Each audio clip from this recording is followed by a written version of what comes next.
Esto es La Boca Fílmica. Préstale tus oídos a las historias que quieres ver. Hola a todos, bienvenidos a un nuevo episodio de La Boca Fílmica. Mi nombre es Loren Fernández y gracias por acompañarnos una vez más y por seguir siendo parte de esta gran conversación sobre las historias que vemos en el cine y la televisión. En este episodio tendremos un crossover muy especial, un crossover de podcast de DBC Network, porque estamos celebrando el mes del orgullo LGBTQ+, y estaremos hablando sobre representación, visibilidad y la evolución de múltiples historias dentro del cine y las series de televisión. Y para eso me acompañan mi querida Natacha y mi querida Primor. Ellas son parte de las creadoras de un grupo colectivo que se llama DL, una comunidad que ha encontrado en la cultura, en las conversaciones y las experiencias compartidas, una forma de conectar con muchas personas, sobre todo personas de la comunidad LGBT. ¿Cómo están? Y bienvenidas a La Boca Fílmica. Hello, hello. ¿Cómo es? Redoblante. El asunto que redoble de tambores. Muy bien, en verdad. Estamos súper... Óyeme a mí, porque me encanta estar respondiendo por otro. Me siento súper bien. Me encuentro como que este mes del orgullo lo recibí con un chin de todo, porque en las redes hay de todo en estas últimas semanas. Y fue como que so exciting. Pero estamos aquí. Qué bueno. Estamos aquí, estamos felices por la invitación. Claro. Así Yo tenía rato queriendo invitarlas, pero qué mejor invitación que durante el mes del orgullo. Claro que sí. Para hablar hasta por los codos de tantas historias y de tantas películas, series de televisión. Y hasta podemos hablar de los múltiples, por ejemplo, ya no es nuestro terreno lo de la música, pero ya hasta incluso tenemos un terreno tan amplio como cantantes que hablan de sus experiencias a través de las canciones. Y antes de entrar en el tema, quiero que hablemos un poco de ustedes, de lo que es DL, y de la comunidad que ustedes han construido. ¿Por qué DL? ¿Qué significa ese nombre para ustedes? ¿Y qué representa hoy para la comunidad que han creado? Sobre todo porque DL viene de la cultura popular de las series de televisión. Cuenten un poco. Realmente sí. Nosotras venimos de lo que es la serie de The L Word. Entonces, como que una serie como icónica, como que muy de la comunidad. Si tú no has visto a DL, tú tienes que verla, porque si no, tú no te puedes considerar parte de la comunidad. Entonces, por ahí es como que... No, pero es que es verdad. Que me quedé en el episodio 1 de la temporada 0. Entonces, también nuestro primer evento fue basado en la serie. Entonces, por ahí viene todo. Pero realmente todo inició en un cumpleaños donde fueron muchas personas de la comunidad y nosotros nos miramos y dijimos como que la Natacha fue que dijo Natacha siempre está conspirando. Sí, no, es que ella siempre no es conspirando. Lo que pasa es que o sea, si venimos a hablar del famoso, por ejemplo, yo acepté abiertamente mi orientación sexual a los 15 años. Y en esa edad no había absolutamente nada, no existía, no había un sitio. Los sitios que habían, sí habían ciertos lugares aquí en Santo Domingo, pero mientras fueron pasando los años, fueron desapareciendo. Sí. Entonces yo llego a este cumpleaños, es un cumpleaños de una amiga, y yo veo toda esta mujer y yo digo, pero ¿y a dónde es que ustedes se meten? Porque yo no la veo en ningún sitio. Entonces fue como que, señores, ¿qué tan loco sería nosotras crear estos espacios que no hay? O sea, ¿por qué esperar? Simplemente, era como que podemos quedarnos en el lado del que se queja y dice que no hay nada y no hace nada. O podemos lanzarnos a simplemente, vamos a ver, vamos a crear los espacios que tanto estamos pidiendo y vamos a ver qué tal nos va. Y lo que comenzó en un cumpleaños, haciendo eventos 3 años más tarde, pues se ha convertido en todo lo que es DL hoy. Y eso ha sido gracias a la comunidad realmente. Claro. Y bueno, ya para entrar un poquito entonces en el tema, porque yo sé que tú vienes del cine. Ajá. Tú trabajas en cine. Y también pensando en que Diel viene de esta serie de televisión y como tú decías, como si tú no has visto esta serie, tú no te puedes considerar Tú parte. estás missing, claro. Pero claro que esta era una de las... Se siente así porque esta era una de las pocas series que había en el aire que tenía estos personajes tan abiertamente sobre su orientación sexual. O sea, habían muy pocas series de televisión. Ya las otras integraban, qué sé yo, personajes más secundarios o más caricaturescos. O personajes que te daban, como tú me mencionaste, por WhatsApp, China, que era como que sí soy, pero como que no soy. Como una limpieza y como media extraña. Muy pero lavanda, tú sabías, muy lavanda. tú en tu corazón veías a China y la dinámica que tenía con Gabriel. con y era Gabriel raro. señores, yo decía como que esta amistad no es como del todo a la amistad que yo estoy acostumbrada a ver mujeres, porque era algo que en cierto punto, ahora, si yo la vuelvo a ver la serie ahora, a esta edad, yo digo que era algo hasta obsesivo. O sea, el nivel de necesidad de protegerse la una a la otra era una vaina loca. O sea, China la mataron yo no sé cuántas veces y le dieron no se sabe cuántos golpes por estar salvando a Gabriel. De Gabriel. Pero sí, durante mucho tiempo encontrar estos personajes en pantalla era bastante complicado y, como dije, aparecían como de forma muy confusa o no existían. ¿Cuál fue la primera película o serie LGBT que recuerdan haber visto y qué les provocó en ese momento?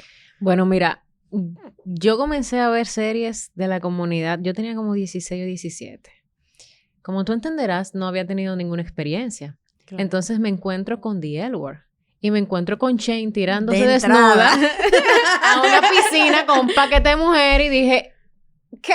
O sea, fue en ese momento, yo recuerdo que yo le di a la X, ¡pap! Yo dije, no, yo no quiero ver eso, yo quiero ver eso. O sea, yo no sabía si estaba preparada para ver como que todo lo que va a pasar. Y ya con ese comienzo, después sí, ahí mismo simultáneamente vi otra que se llama South of Nowhere, que sí, ya era como más como de que eran unas chicas que estaban en el colegio, estaban experimentando, y no pasaban de besitos. Y yo dije, este es mi momento, esta es mi etapa, estamos aquí. Y después, cuando me decidí, que dije, ya llegó un poquito más de madurez, vamos a ver a The L Word, vamos a enfrentarnos a The L Word.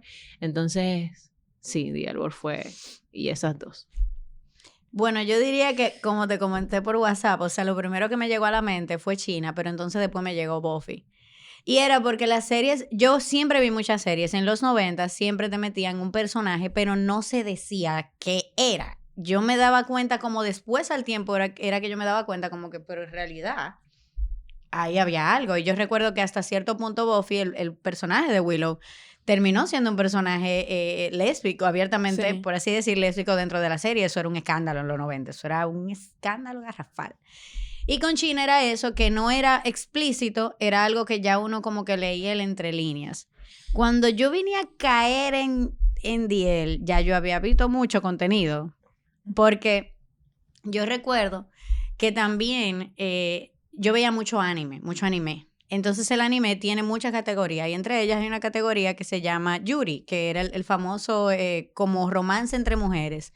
Pero eso eran unos animes que tú te tirabas 50 episodios y lo único que tú veías era que se agarraban de la mano, se daban un abrazo y eso close de mirada que tú, mi amor, tú andabas vuelta loca, pero ya, eso era todo lo que pasaba. Toda la trama era eso. Entonces ya cuando yo vine acá en The L Word, a mí lo que me causó sorprendente y lo que me hizo sentirme muy diferente a lo demás era que por primera vez en la vida yo estaba viendo una serie donde los personajes tenían roles regulares de la vida regular de la gente.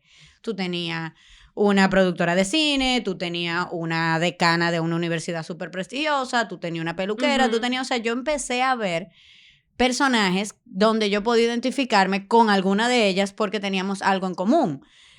Y ahí yo dije como que, por eso yo creo que incluso cuando sale esta serie es que crea el boom que crea dentro de la comunidad lésbica. Era como por lo que significaba el Swift de ya no te doy la manito, ya no te doy los besitos, ahora yo te voy a poner, o sea, la situaciones realidad. Reales que están sucediendo dentro de la comunidad para que tú veas que realmente, o sea, la orientación no tiene necesariamente que ver con que tú hagas aparte de eso.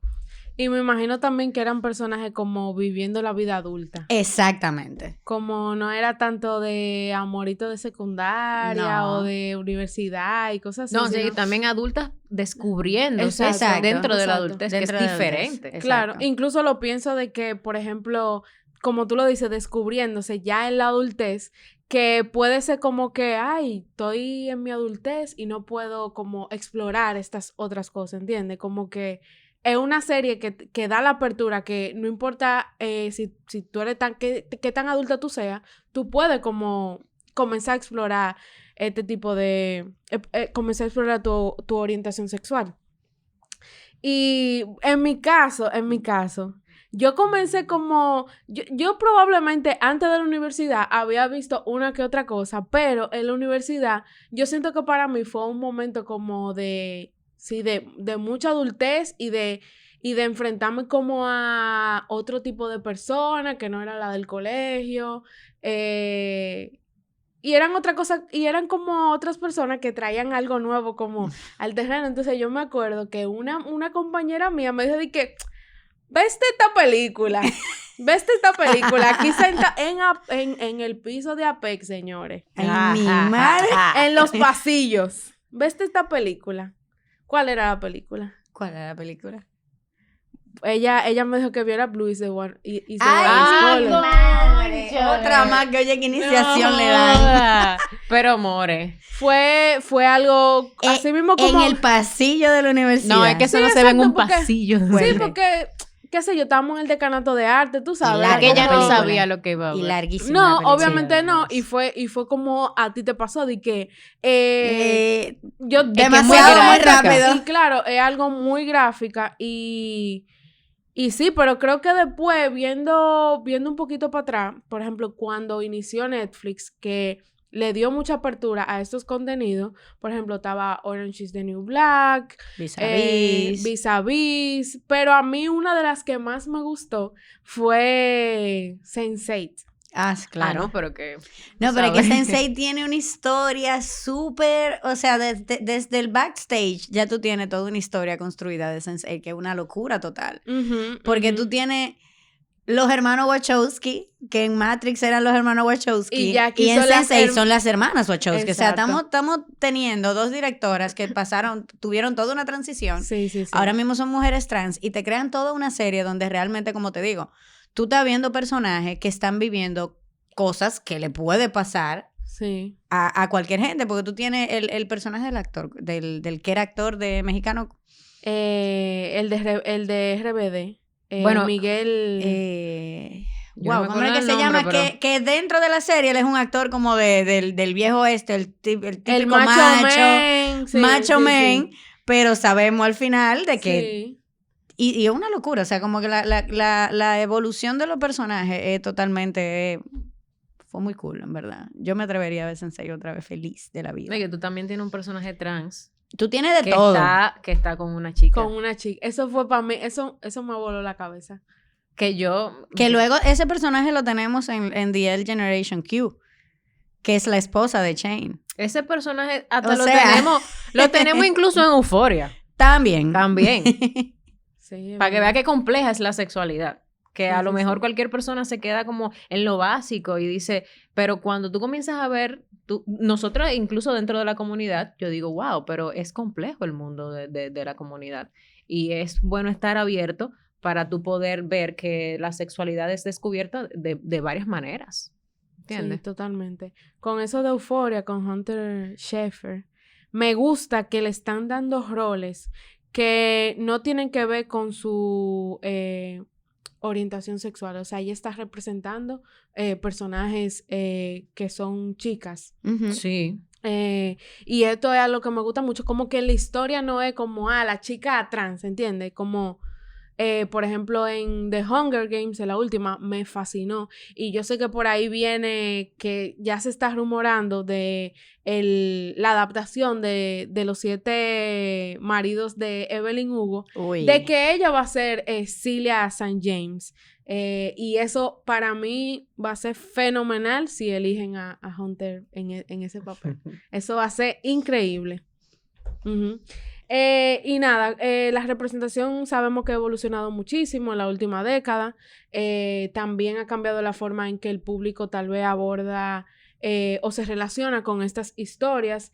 ¿Qué películas o series sienten que marcaron un antes y un después para la representación LGBT ya en el mundo del cine y la televisión? Bueno, hay varias, porque por ejemplo, mira, del lado lésbico, por así decir, tenemos a The L Word, pero también tenemos series como Pose. Yo me enteré de toda la cultura drag y todo lo que hay detrás del ballroom, yo lo aprendí viendo Pose, y eso es una serie que la he visto como 2 o 3 veces, cada vez que la veo como que aprendo aún más, y también la manera en la que como que se interpretó cada personaje, tú te sentías en la vida de cada uno. Yo con esa serie yo di grito, yo me cogí rabia, yo pasé por todas las emociones que puede pasar un personaje, yo pasé, porque es como tú realmente ver, una cosa es tú escuchar, y algo que yo estaba leyendo en estos días era que a veces tú te das cuenta de quién dirige por cómo representa a la comunidad en pantalla.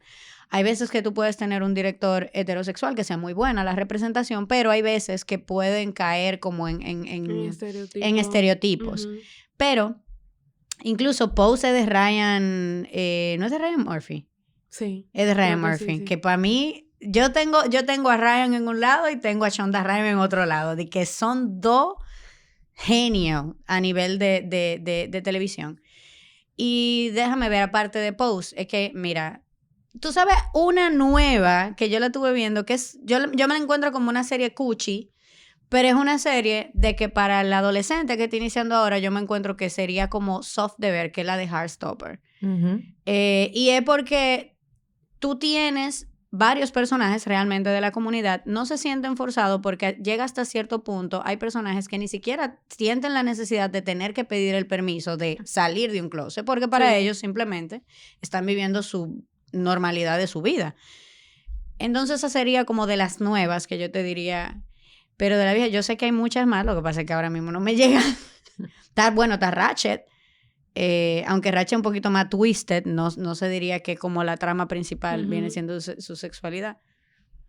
No sé aquí si Primor tenga otras en mente. Heartstopper yo la tenía en mente porque a pesar de que no es lésbica, bueno, no completamente, pero es bonita la transición que hacen los personajes y cómo tú ves que no tiene que ser traumático. O sea, ahí te presentan un chico diciéndole a su mamá con todos los nervios, mira, a mí me gustan los chicos, ¿sabes? Y la mamá como que, yo te amo, como quieres. Claro. Entonces, eso hace falta mucho dentro de la comunidad, ver esos tipos de mensajes que te motivan y que te hacen sentir con cierta seguridad a la hora de tú sentirte tú y que tú no te sientas algo extraño, algo diferente, sino una persona que siente ya. Entonces, por eso es un mensaje bien bonito.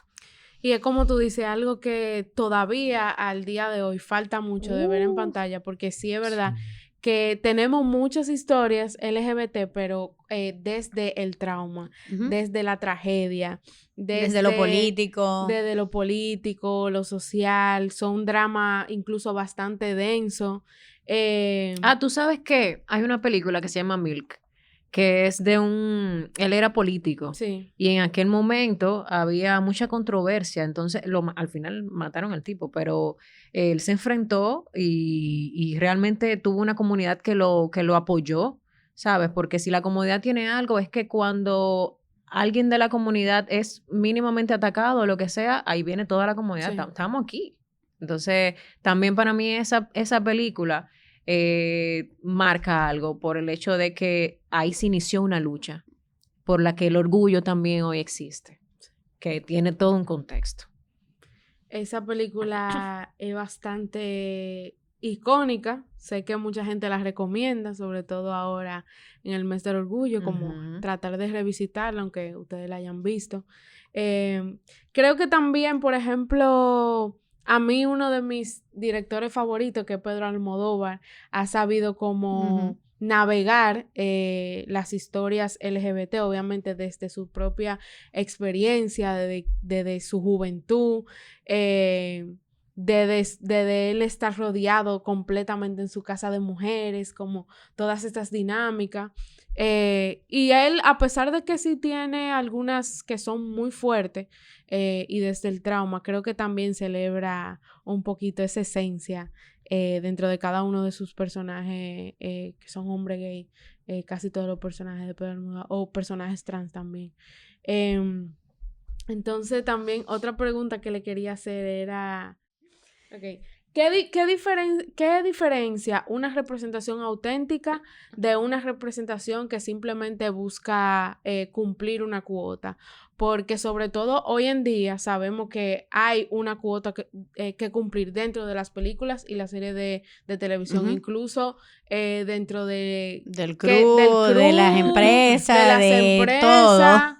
Esto no solamente aplica para la industria cinematográfica, sino también hay en todos los sitios, pero dentro de las narrativas hay una cuota que se sabe que hay que cumplir. Uh-huh. Yo diría que es como el personaje, la profundidad del personaje. O sea, hay series o películas que desde que tú lo estás viendo, tú sabes que es un relleno. Porque el personaje te lo pueden quitar mañana de la serie y tú ni siquiera te vas a dar cuenta. O cae inmediatamente como que, ok, estás cumpliendo una cuota, porque el personaje no tiene sueño, no tiene ningún tipo de construcción profunda de que tú le veas que tiene un problema que se está desarrollando. Sí. Aparece como random, como que no hay manera de tú conectar con él. Mas, sin embargo, yo digo que un personaje bien representado es cuando tú estás mostrando alguna problemática que se está teniendo en la vida real y tú logras representarlo en pantalla, ya sea con que tú vayas trabajando la historia de un personaje, por ejemplo, desde su adolescencia y tú vayas viendo cómo va evolucionando, por ejemplo, cómo reacciona la familia. Uh-huh. Eso es algo con lo que tú te puedes sentir que tú has pasado por eso, conectas con eso.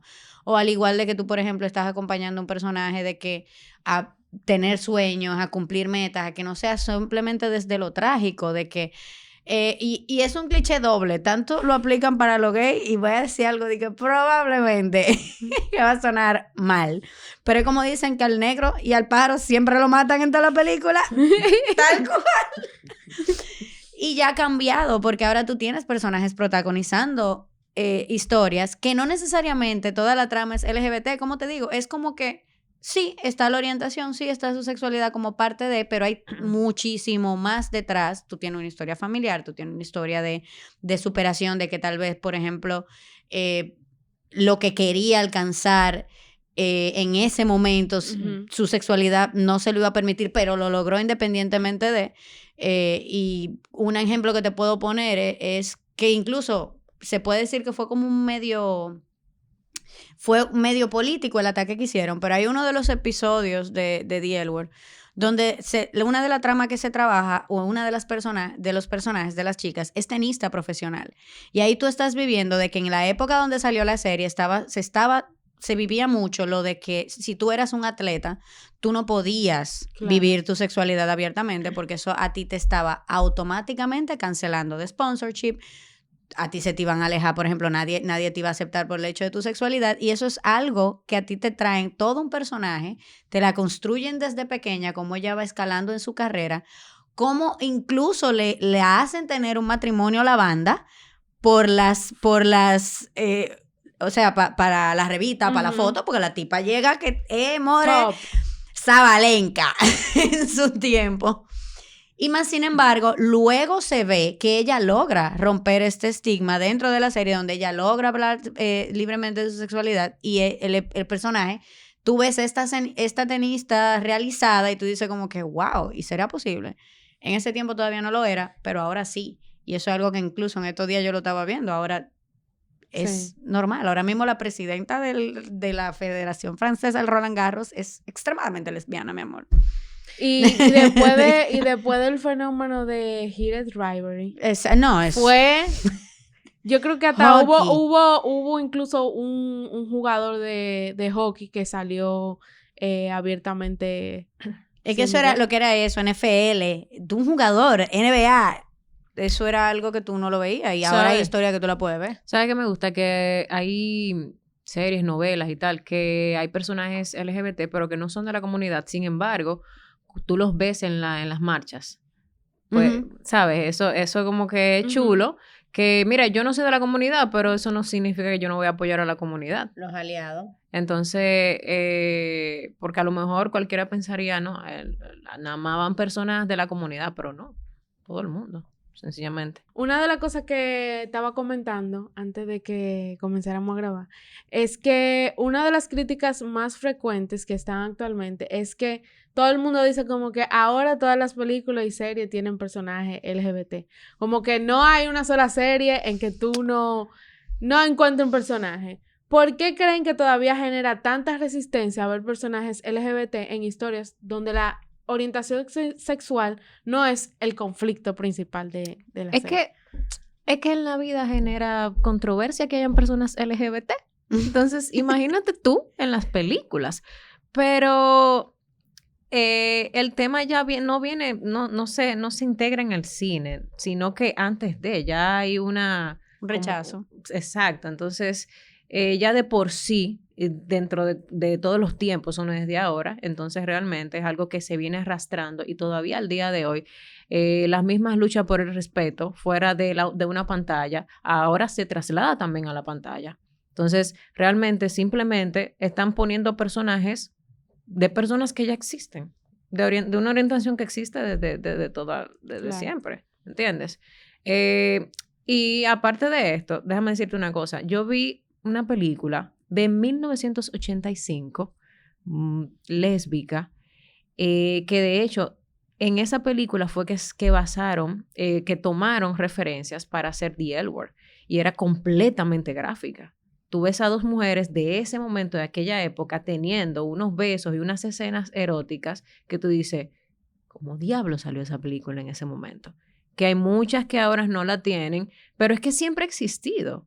Entonces realmente no logro identificar la razón dentro del cine, sino que lo logro identificar desde la predisposición, desde antes de meternos a la pantalla. Entonces eso mismo va a pasar, ¿comprendes? Entonces se va a ver como que forzado y tal, pero es que, el sentimiento no es forzado, existe. Ahora, que no se quiera aceptar la existencia, eso es otra cosa y va a pasar donde quieren, la música en todas partes. Y mira, me da risa lo que la gente dice ahora de que todo el mundo, de que ahora obligatoriamente hay que tener un personaje. Y como dice Steph, realmente no es que hay que tener un personaje. La homosexualidad ha existido desde desde los tiempos de los inicios del mundo, después de los dinosaurios ya. Porque si nos vamos al estudio, si nos vamos a biología, si nos vamos a química, si nos vamos a ciencia, te van a encontrar no se sabe cuántas especies ahora mismo de animales que en su vida hacen una transición de un sexo a otro, o son hermafroditas, o tienen ambos sexos, son etcétera, etcétera, etcétera. Pero a mí en estos días, porque el algoritmo es súper hablador, me salió una historia que dijo que la homosexualidad es algo nuevo, ¿verdad? Eso es nuevo, señores, lo acabamos de descubrir. Más sin embargo, Alejandro Magno, ¿verdad? Pasó toda su vida con un hombre llamado Hefestion, y cuando Hefestion se muere, Alejandro se corta el pelo, prohíbe la música, manda a la horca al médico que lo atendió y quema el templo dedicado al dios de la curación. Entonces los historiadores dicen, eran buenos amigos. Ajá. Best friends. Besties. No. Entonces, no es que se sienta la necesidad o que estemos donde quiera. Lo que pasa es que la gente ahora está un poquito más aware, más presente.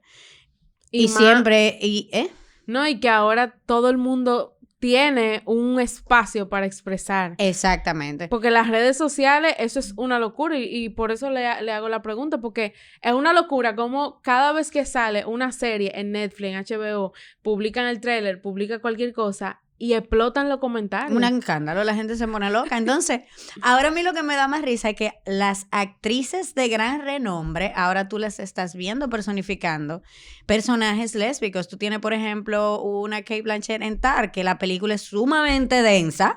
La película tú te la pasas y realmente toda la problemática, tú estás tratando la historia de una maestra de compositora. Y algo que me gusta de ese personaje es que ella es villana. Sí. Que no es como la víctima, como... ¿Tú entiendes? Me gusta como la fuerza que tiene el personaje en ser villano. Y otra cosa como que para agregar, que ahí tengo que hablar de nuestra querida Shonda Rhimes. Yo estuve leyendo su memoria en estos días. Y ella ha sido muy atacada, ella ha sido una de las autoras más atacadas por el hecho de que ella incluye toda clase de gente en todas sus series. Y tiene muchos personajes LGBT, tiene muchas mujeres negras en posiciones de poder, tiene mucha mujer en general en posiciones de poder. Y ella decía que ella siempre recibe de la media mucha crítica por eso, como que no, que ella como quiere tener a todo el mundo. Y ella, algo que me gusta o me encantó de su respuesta fue como que es que yo escribo para la gente. Y por eso yo necesito que mis series tengan todo tipo de personajes, porque yo necesito que si la están viendo en China, tú encuentres un personaje con el que tú te puedas sentir identificada, que si tú eres un hombre gay te puedas sentir identificado, básicamente. Y ella dice, y eso no va a cambiar, porque yo escribo para el mundo. Lo que usted está viendo, si usted no lo quiere ver, tápese los ojos, pero eso es lo que está, si usted sale allá afuera, eso es lo que hay. Tú sabes que hay un episodio de una de sus series que se llama Scandal, que trata de un veterano de guerra. Y el tipo, murió una persona, su mejor amiga. Él se casó con ella, con su mejor amiga. Algo así creo que era. Y él no quería decir qué era lo que estaba pasando. Pero quienes estaban investigando la muerte llegaron a verlo en unas cámaras con un tipo. Y al final él dijo, es que como yo, veterano de guerra, Estados Unidos, va a decir que soy gay. Entonces, esas cosas seguro que pasan muchísimo. Claro. ¿Entiendes? Me acuerdo también de una serie que se llama Emily Dickinson, que es una poeta de 1800 tal. Pero, ¿verdad? Pone toda la escena y tal, pero cuando tú comienzas a investigar, realmente no es que resaltan tanto el romance que ella tuvo, sino no le dan. Es que hay muchos que ni siquiera te resaltan tanto, porque tú tienes un How to Get Away with Murder con Annalise Keaton, que a ti agarran y te están demostrando una personaje, o sea, una mujer negra, abogada, pero el final, o sea, de que después de ella es que viene más gente, pero ella bisexual, abiertamente bisexual, y ellos te tratan toda la problemática, ella se casa, tú ves todo su matrimonio, luego tú la ves en una relación que tuvo un tanto conflictiva, cierto momento un poco tóxica, pero todo eso se representa y realmente es para que la gente entienda de que no es que se está obligando a nadie, es que simplemente se está mostrando lo que siempre ha habido. Nadie se está inventando nada, nadie tiene una agenda de nada. Y tú trayendo a Emily Dickinson a la conversación, esa mujer tenía, yo creo que su problema no era su orientación sexual. Ella tenía otros problemas dentro de toda su historia, dentro de ella como persona, que era una persona sumamente compleja, con una mente súper compleja. Claro. Y yo creo que también la serie entonces se basa mucho como en ese conflicto interno que tiene Emily Dickinson dentro de toda su carrera, como mujer que tenía que tener un seudónimo para poder publicar sus escritos. Eso era uno de los grandes temas que ella tenía, y también la familia que ella tenía era como muy de cara como al público, tú sabes. Claro. Y con eso que tú dices de Shonda Rhimes, eso es algo que se puede ver perfectamente en Bridgerton. Uh-huh. Bridgerton tenemos de todos los colores, de todos los sabores. Y es una serie para mí que de verdad que a mí me ha gustado bastante. Viene una temporada enfocada en 2 personajes LGBT que en las otras temporadas han estado como muy ¿son o no son? ¿O qué va a pasar te estoy aquí? dando y que te estoy alimentando para sacarte el spin-off. Exactamente, y viene esa temporada que todo el mundo estaba hablando, ¿por qué la van a forzar? Y yo, señores, ¿ustedes no han visto que Shonda Rhimes ha puesto todos estos personajes y que esto no es algo como exclusivo? Pero es que si tú te vas a eso, ¿tú sabes la cantidad de personajes queer que ella tiene en Grey's Anatomy? También. Una historia para tú dar gritos que son parte del alma. O sea, son una historia de amor, de novela, una vaina, un romance que tú te quedas y que, Dios mío, yo quiero eso. Tú sabes que es algo como...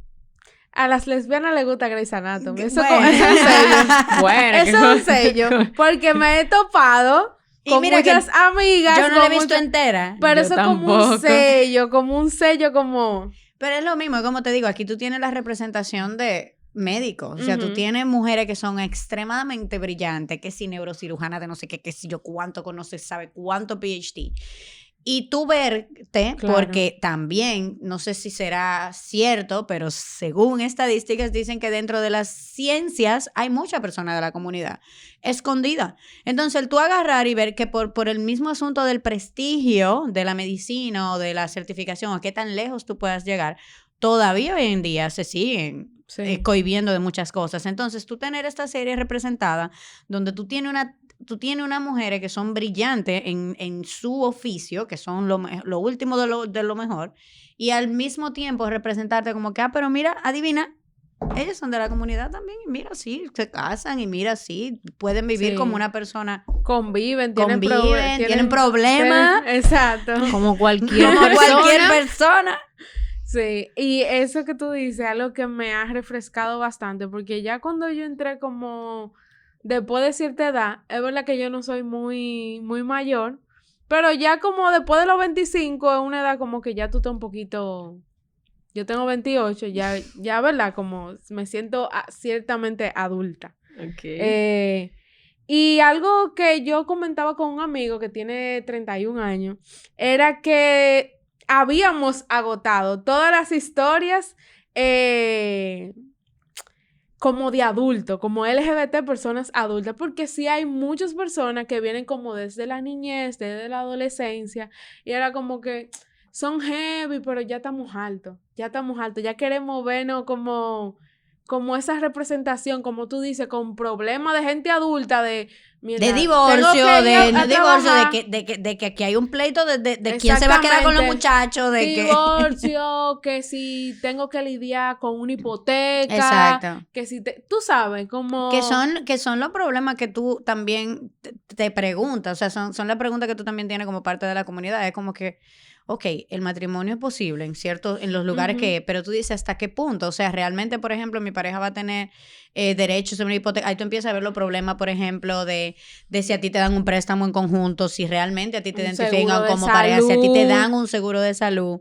Si tú, cuando viene la problemática de los hijos, que quieren tener hijos, ¿cómo es todo ese proceso a nivel legal? Entonces, tú encontrar ahora esas nuevas representaciones con problemas que si es un hetero que lo tiene, a nadie le importa, porque como que, mira, tú vas allí al tribunal y resuelve ya, y son tantos por el divorcio, y vas allí al ¿cómo se llama? A la otra oficina y ahí ven cuánto que tú le vas a dar al muchacho. Listo, es mucho más complejo. Entonces tú poder verlo es como, ok, tenemos cierto tipo de esperanza, vemos que hay otra persona que se encuentra con ese tipo de cosas, y es como está más fácil para ti, es como te digo, todo lo que tú puedes ver realizado, porque al final de cuentas, yo digo que la película, la serie, todo en general, es una representación de la vida misma. Sí. Son historias que se cuentan, cada quien decide qué tipo de historia va a contar, pero al final de cuentas son vivencias que a alguien le han pasado. Le han sucedido, claro. Uno de mis refugios que a mí más me gustan es esta serie que se llama Looking, de HBO. A los hombres gay le encanta esta serie porque es una representación perfecta de muchas vivencias que les ocurren. Y es como así, como un Sex and the City, pero estos chicos viven en San Francisco y trabajan como... Hay uno que trabajan como que en el sector de videojuegos, de realizador de videojuegos, que se enamora de un chico que recorta. Entonces como muy diversa esa. Me encanta Looking. Looking da en HBO. Tengo que tirar el ojo, esa no la he visto. Mira, y tú hablando de Sex and the City, incluso en Sex and the City, en un momento determinado incluyeron un personaje LGBT. O sea, que no estamos hablando de que es ahora que se está incluyendo. Sí, claro. No, es que si no vamos a los escritos antiguos. ¿Tú no estás viendo a Carlos Magno, more? Esa parte de Sex and the City, cuando Samantha tiene su despertar, que se mete con esta... artista y es increíble cómo Samantha confirma en uno de los episodios que esa ha sido una de sus grandes relaciones, aparte después del que viene, con el que ella trató el resto de su vida, pero ella confirma como después que ella tiene esta relación, que tiene el corazón roto, que esa es una parte bastante aunque es interesante. o sea, es algo, un material bastante disruptivo, porque Sí. todos los personajes se traen controversias realmente. Samantha es una de las principales. Sí. Entonces, porque fíjate cómo ella termina con un muchacho mucho más joven que ella y que la apoya en sus peores momentos. Ese no es el tema, pero bueno, es parte de cosas que son completamente disruptivas, que tú no te imaginas que una persona tan joven realmente puede tener la capacidad de ser responsable también y ser un adulto responsable, y eso también es súper bonito. Sí. Ya trayendo el tema a lo local, al cine dominicano. Vamos a cerrar ya. No, pero amiga, Sabemos que podemos. No, claro. El cine dominicano ha evolucionado mucho, ha diversificado sus historias, pero siento que todavía son muy pocos los personajes LGBT que son memorables, que se encuentran dentro de la filmografía dominicana. Muchos han sido personajes secundarios, bastante caricaturescos, porque como aquí se hacen tantas comedias, son personajes de burla muchas veces. ¿Cómo perciben actualmente la representación LGBT dentro del cine dominicano? Natacha, ¿tú qué? Natacha. Diablo, me tiraron esa pelota caliente. Y no fui yo. Ojo. ¿Qué historia tú sientes que todavía no se están contando? ¿Y qué personaje o película dominicana creen que ha abordado mejor tal vez estas experiencias? Wow, es que mira, no quisiera como que pecar en la ignorancia, porque realmente, siéndote honesta, no te puedo decir que he visto una gran representación a nivel local. Tengo pendiente una película por verla, no he tenido el chance de verla, y una de las cosas que me llama la atención es que el personaje principal es una mujer trans. Y esta película, por ejemplo, es La Estrategia del Mero, que fue, creo que la última que hizo Larimar Films. Entonces me llama la atención porque creo que es la primera vez que yo veo que una película dominicana se atreve a ponerte como personaje principal una mujer trans. Y toda la trama va alrededor de este personaje.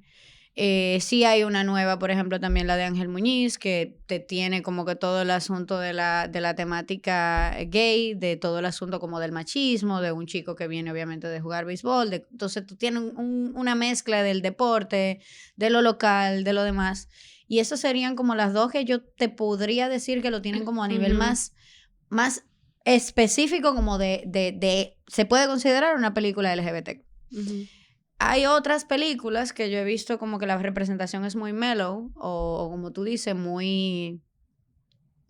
te tiene personajes, pero no lo aborda como desde un punto directo. Tú puedes encontrar, por ejemplo, representación en las películas de Joanna Gómez. Tú tienes Sugar Island, que ya tuvo mucha representación de casi toda la comunidad.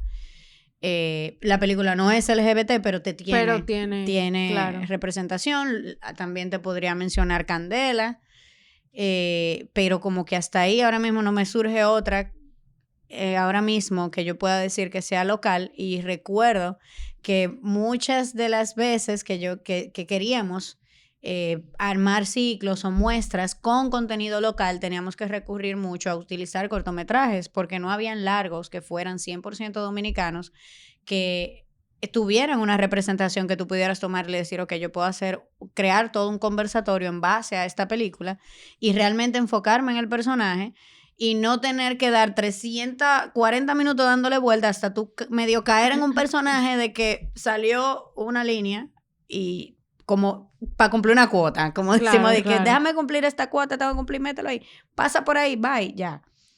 Bueno, o sea, totalmente lo que tú dices y también que no la mencionaste, pero es como que ya no se percibe tanto así, pero Dólares de Arena en un momento era como la película dominicana. Mira, yo recuerdo un cortometraje que vi, de hecho, en la Cinemateca en el 2012, que se llamaba Un regalo de mi padre, y era con Iván Aybar, y trataba como la discriminación a nivel local de un joven que es un profesional, tiene la oportunidad de irse al extranjero, tiene el rechazo de su papá y su papá le regala un arma para que él sepa qué va a hacer con esa arma, y al final cae en la tragedia de lo que pasa con muchas personas de la comunidad cuando son rechazadas por su familia. Y eso es tristemente, una representación de una realidad de muchas personas que puede terminar en una tragedia de tú decir, coño, ¿qué yo hago si ni mi familia me ama? Y aparte tengo que enfrentar la discriminación de cualquier otra persona, amigo en la calle y todo eso. Y aún así, tú sales y tú dices con la frente en alto, yo voy para allá. Entonces, eso sí, ese cortometraje me marcó muchísimo a mí, porque... Creo que lo he escuchado, sí.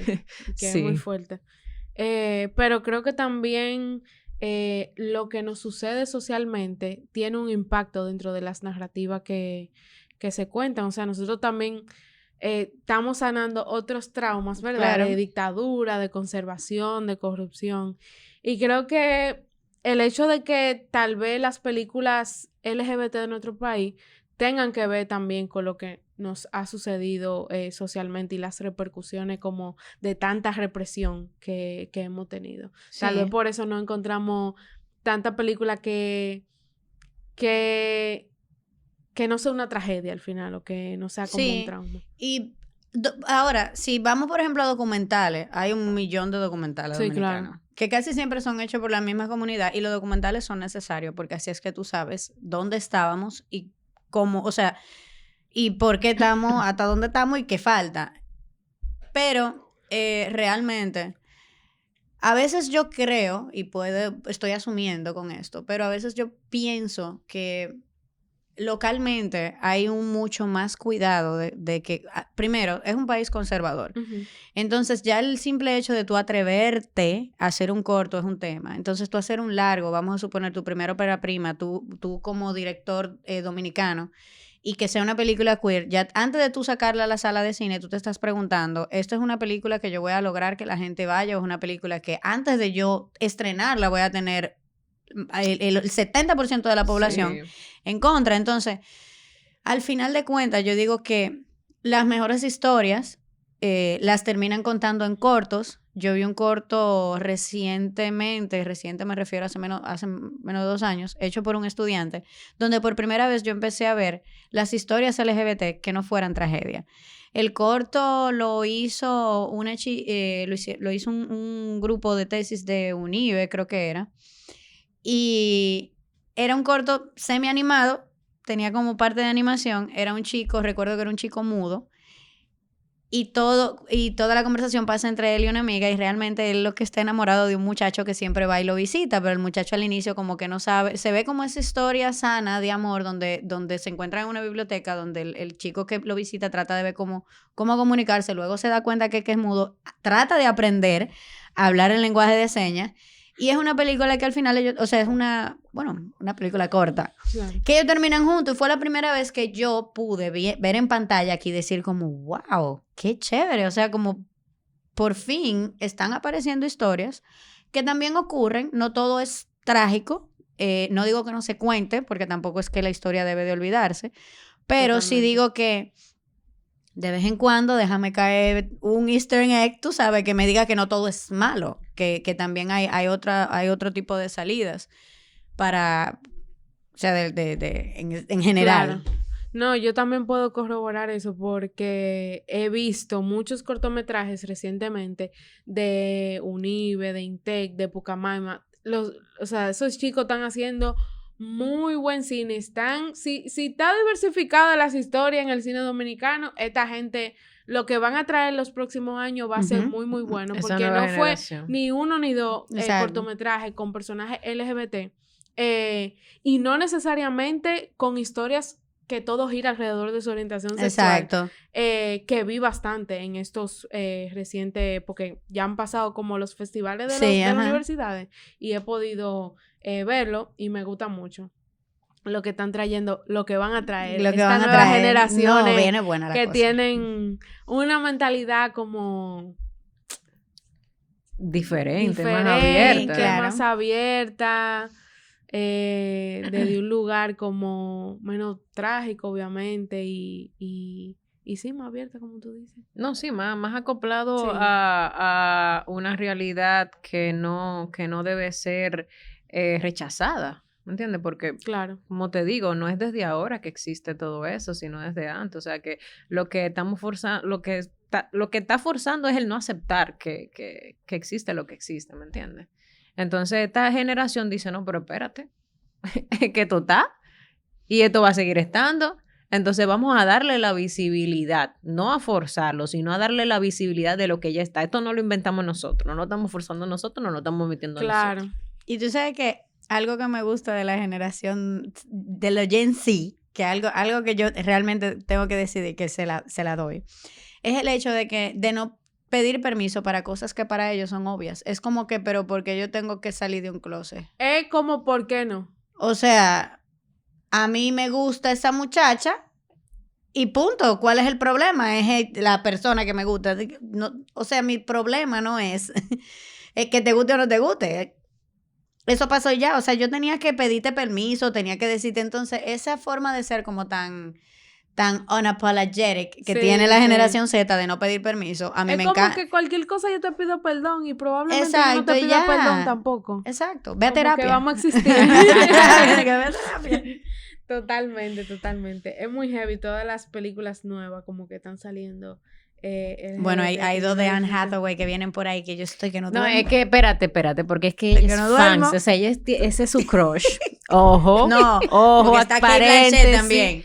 Sí, pero ella es tu gen, tu principio y tu final. Que Kate Blanchett nos viene trayendo un vibe Dios mío. desde Carol, que es una Buena. película muy, muy buena con Rooney Mara. Yo todos los años las recomiendo para esta fecha. Carol es como... es de Navidad, pero tú la ves en junio, tú la ves todos los años. Carol es como, ¿cómo dicen? DH. Como el Jingle Bell de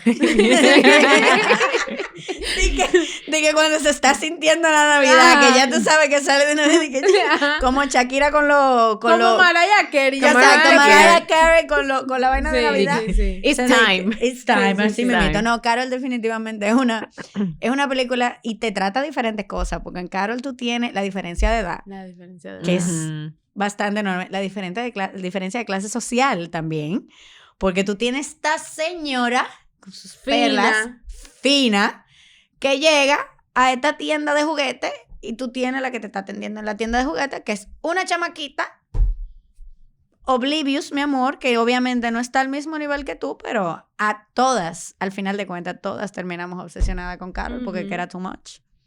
Hay una que a mí me gusta mucho que es súper relax, es como una rom-com que es Happy Season. Con Chris sí. Como muy ligera, pero es como nice tener también este tipo de películas. Otra que me gusta mucho es más dramática, pero es Portrait of a Lady on Fire. No, pero espérate. Ahí se paran las aguas. Increíble. La vi en el cine. Y es que esa fuerte, película, mira, lo es que bella. Y otra, la que se llama Amonite. Ajá. Ay, mi madre. Las dos películas son como... Esa es la que con esta muchacha, con Rachel McAdams. No. Esa Disobedience, que es Esa una trama estoy. bastante interesante Sí. de una comunidad judía. Esta chica que se despidió de esta comunidad y dejó atrás como a quien era su crush, su amor de la vida, que se casó con uno que iba a ser rabino ya en tú ese sabes. momento. Entonces, Ya tú entenderás. ellas se vuelven a reconectar ya en una mayor, tú sabes, madurez. Y ahí se desenlaza como lo vivido. Claro.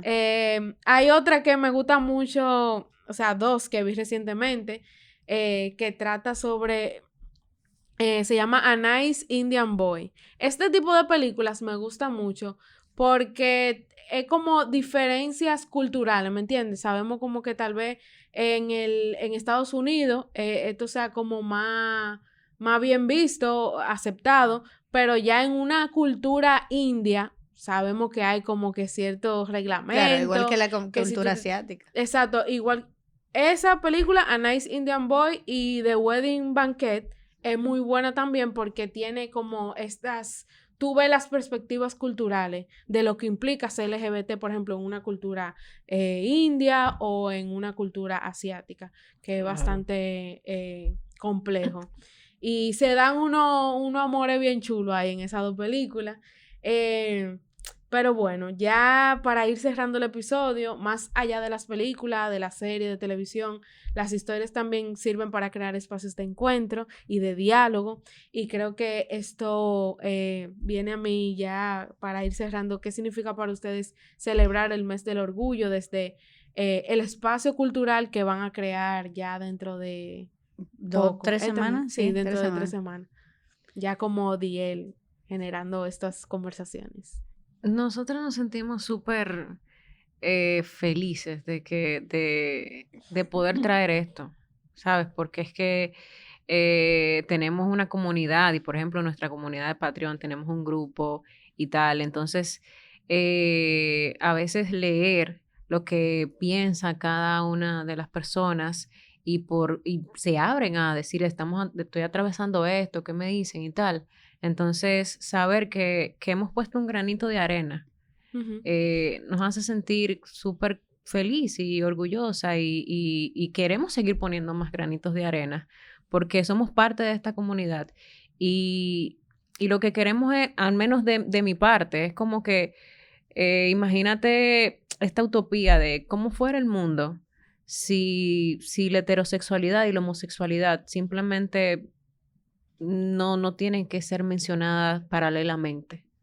¿Sabes? Lo diferente que fuese el hecho de que tú no tengas que salir de un closet porque no existe y nunca ha existido.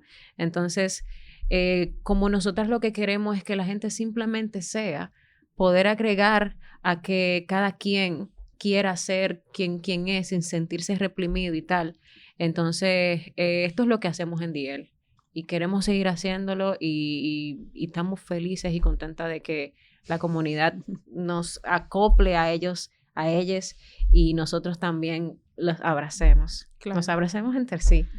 Para ponerlos un poquito en contexto, Diel va a estar impulsando un ciclo de cine este año para celebrar este mes. ¿Y qué tipo de historias van a poder encontrar el público? Bueno, justamente nosotras como que nos atrevimos este año a crear, el año pasado fuimos invitadas y este año pues tomamos como el atrevimiento de ser qué tal si nosotras como que nos involucramos desde lleno y logramos una curaduría interesante que sea un poco distinta a lo que estamos acostumbrados a ver.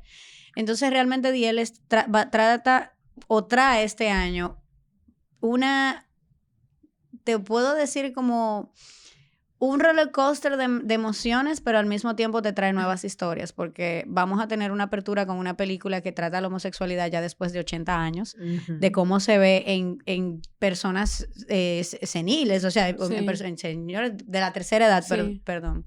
En personas de la tercera edad, ¿cómo se ve la homosexualidad? ¿Cómo se vive? ¿Existe? O sea, realmente cómo la vida, porque ya estamos hablando de que una persona que para este tiempo tiene 80 años, estamos hablando de que puede ser que en el tiempo que ya lo supo, se vivían otros tiempos. Vamos a tratar también historias que tienen que ver con cómo se representaba la homosexualidad o qué se reprimía en una Francia después, posguerra, de cómo se da un matrimonio que al final de cuentas ambos, no es que no se aman, sí hay un amor, sí existe el amor entre estas dos personas, pero realmente siempre hay algo, ese algo que falta. Y luego pues que se va desarrollando la trama, uno se da cuenta que realmente lo que falta es un amor que no se pudo concretar por el hecho de la época que se vivía, pero al mismo tiempo tenemos películas como La Estrategia del Mero, que mucha gente, por ejemplo, quedó muy deseosa de verla, donde te tenemos por primera vez en una película dominicana un personaje, una mujer trans como protagonista, sí. Y vamos a vivir ese viaje de que al final de cuentas te lleva no al típico desenlace trágico, sino que ya te lleva a un desenlace más de cómo se ve el perdón desde la otra moneda, desde la familia. Y ya finalmente como que vamos a cerrar con algo un poquito más lightweight, un poquito más como juvenil. Sí, ahí ya tenemos como un amor un poquito más adolescente o joven, entre esos 19, 20 y pico de años. 2 chicas europeas y básicamente vamos a tener ese viaje. Pero es una película interesante porque no necesariamente la historia principal es el amorío de ella. Vamos a tener muchos conflictos que van a abrazarla mientras se va desarrollando la película. Básicamente yo diría que traemos una visión o una óptica como mucho más humana. La intención de este ciclo o muestra es traer a la mesa conversaciones de simplemente personas, no tanto lo técnico, no tanto de qué técnico usaron, qué cámara usaron, sino cuáles fueron las historias que realmente se contaron y cómo yo me siento o me veo en esas historias, que no es, como te digo, no es la típica tragedia donde o se mata a todo el mundo o hay una enfermedad o... no. Entonces eso es. Vamos a tener ese ciclo. ¿Qué días y dónde van a ser las sedes de las proyecciones? La muestra va a pasar del 26 al 28. Justamente cerramos el domingo, Día Oficial del Orgullo LGBTQ+ a nivel mundial. Todo va a suceder en Cinemateca Dominicana. Las tandas, vamos a tener la apertura el viernes 26 a las 7 de la noche. Luego tenemos sábado, tenemos 2 tandas, 4 y 7. Y el domingo ya cerramos ciclo a las 6 de la tarde, que sería la última película. Excelente. Totalmente gratis. Por ahí estaremos viendo estas pelis. Ya para cerrar, imagínense imagínense que alguien nunca ha visto una película LGBT y quisiera empezar por una sola. ¿Cuál sería su recomendación? Una recomendación cada uno. Eso mismo, Blue is the warmest color. No. Sí. No, The Hairstopper, yo diría. De serie, si tú supieras que me llega a la mente Imagine Me and You. ¡Ay! Muy linda. Mira. Sí. Me llega a la mente como Imagine Me and You. Aprobamos. Sí. Es muy bonita. Es muy bonita. Fue una de las últimas que vi. No la había visto y a mí me gustó muchísimo. De verdad. Es como, tú sabes, como que te voy a dar una intro porque tirarte un Blue is the warmest color, que hay muchos comentarios sobre cómo se sexualizó bastante la película. Sí, incluso creo que no la he vuelto a revisitar por eso mismo, porque cuando yo la vi una sola vez. Sí, yo porque también. Cuando también tú entiendes como el trasfondo de cómo se hicieron las cosas y la visión de los directores, tal vez a mucha gente no le importa eso, pero por ejemplo yo que soy parte, ¿verdad?, de la industria y tal vez tú también, claro. Es como un poquito contradictorio. Exacto. Aunque una de ellas ahora tienen otra película que es de corte LGBT. Sí. No la he visto, pero sí. La voy a ver porque ahora me interesa ver, obviamente, qué es lo nuevo que trae. Claro. Bueno, Natasha y Primor. Me encanta. Gracias por acompañarme en este crossover entre La Boca Fílmica y DL. El podcast. Hablamos aquí sobre representación, sobre por qué importan que los personajes LGBT tengan un espacio dentro de las narrativas que se están construyendo. Hablamos de comunidad y también de las historias que han ayudado a ampliar la forma en que entendemos el cine y las historias, la serie de televisión.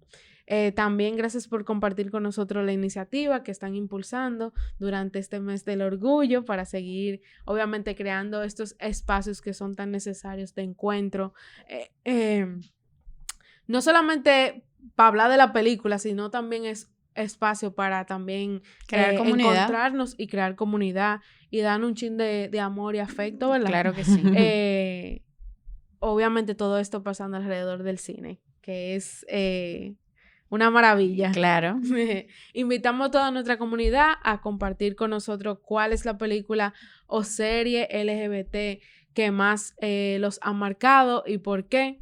Y obviamente no olviden seguirnos en Instagram, TikTok, que me sigan en Letterboxd, sobre todo porque en Letterboxd tengo una lista de películas que se llama esencialmente LGBTQ+. Es una lista bastante espérate, muy chula. Para allá voy yo ahora. Que he creado como a través de todo lo que he visto. Hay todo tipo de cine, de Francia, de Estados Unidos, de Asia, muy diverso.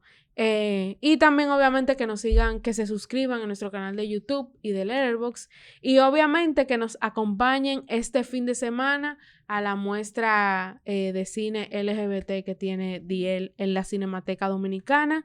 Pueden seguir las redes sociales de DL en Instagram. Tienen Instagram, un Patreon, TikTok, Patreon y sigan la cartelera ahí, la programación. Exactamente, la programación la vamos a estar publicando ya, así que comparta, lleve gente. Excelente. Como dice una amiga, una colega del cine, si usted va a un cineforum, su trabajo es que usted tiene que llevar una gente. Y esa gente tiene que llevar otra gente. Así Y ya, y ahí nos reunimos todos. Bueno, chicas, nos escuchamos en el próximo episodio de La Boca Fílmica. Bye. Chao. La Boca Fílmica es un podcast original de DBC Network and Studios.